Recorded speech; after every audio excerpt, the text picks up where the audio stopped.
सध्या बाजारामध्ये ताजा मटार मुबलक प्रमाणामध्ये आणि स्वस्त दरामध्ये अवेलेबल आहे. तर मटारची उसळ तर झालीच पाहिजे.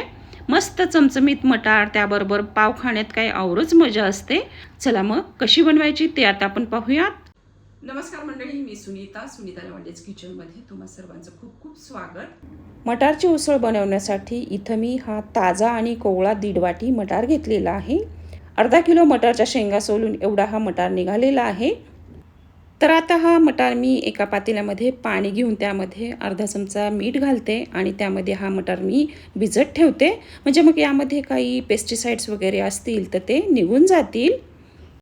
त्यानंतर आता कढईमध्ये 1 मोठा चमचा तेल घालूयात. ह्या उसळीसाठी तेल जरा थोडं जास्तच घालायचं. तरी पण तुमच्या आवडीनुसार तुम्ही तेल कमी जास्त घालू शकता. तेल गरम झालं की यामध्ये अर्धा चमचा मोहरी घालायची. मोहरी चांगली फुटू द्यायची. त्यानंतर पाव चमचा हिंग घालायचा. त्यानंतर पाव चमचा हळद घालायची. 5-6 कढीपत्त्याची पानं घालायची. तडतडणं कमी झाल्यावर पाणी निथळून घेतलेला मटार घालायचा. लगेचच त्यावर झाकण ठेवायचं. मटार फोडणीत घातल्यावर ते उडतात म्हणून लगेचच यावर झाकण ठेवायचं. त्यानंतर गॅसची फ्लेम एकदम लो करून झाकणावर पाणी घालायचं आणि मटार वाफवून घ्यायचे. मटार जरा शिजतोय तोपर्यंत आता मिक्सरच्या भांड्यामध्ये 3 हिरव्या मिरच्या, 10-15 लसणाच्या पाकळ्या, 1 इंच आलं, त्यानंतर हा मी वाटीभर ओला नारळ किसून घेतलेला आहे तो यामध्ये घालते. त्यानंतर खूप सारी कोथिंबीर घालायची. कोथिंबीर जरा जास्तच घाला.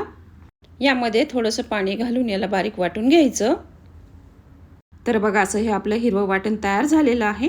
तर याला जरा आपण साईडला ठेवून देऊया. इकडे आपला मटार 2 वाफा घेऊन बोटचपा शिजला आहे. मटार असे फोडणीत घालून वाफेवर शिजून घेतल्यावर लवकर शिजतात.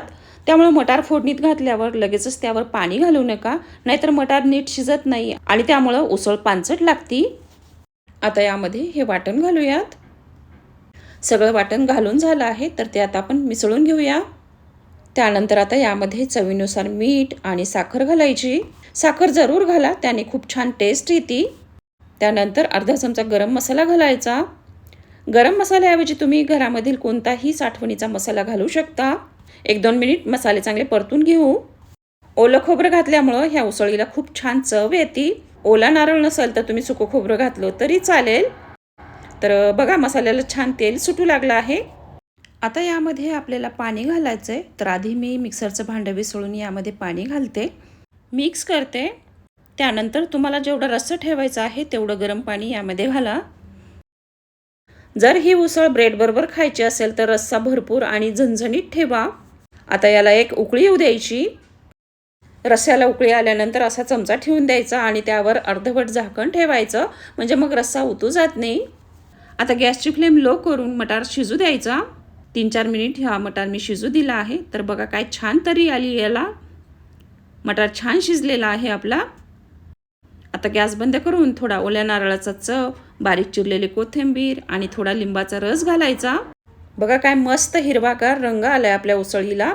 ही उसळ हिरवीगारच असते त्यामुळे कोथिंबीर जरा जास्तच घालायची. गरमागरम हिरवीगार मटारची उसळ बरोबर ब्रेड, शेव, कांदा, लिंबू, आहा काय मस्तच. चला, रेसिपी आवडली असेल तर लाईक अँड शेअर जरूर करा. तसंच सुनीता लवंडेज किचनला सपोर्ट करायला विसरू नका. धन्यवाद.